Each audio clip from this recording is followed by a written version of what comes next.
నమస్కారం ఘంటారావానికి స్వాగతం ముందుగా ప్రధాన అంశాలు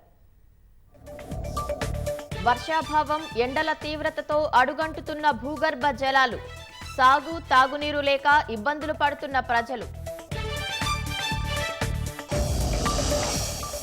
ట్యాపింగ్ కేసులో కాసేపట్లో పోలీసుల కస్టడీకి రాధాకిషన్ రావు 7 రోజుల పాటు విచారించనున్న దర్యాప్తు బృందం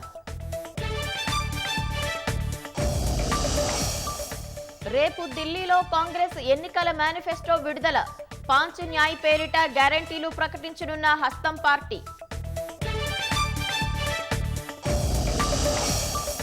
సామాజిక న్యాయానికి భాజపా ఆర్ఎస్ఎస్ బద్ధ వ్యతిరేకం పదవులు ఎరేసిన కాషాయ కండువా కప్పుకోనున్న సిద్ధరామయ్య 400 సీట్ల లక్ష్యం దిశగా దూసుకెళ్తున్న భాజపా కాంగ్రెస్ కు 40 కూడా రావని కమలనాథుల జోస్యం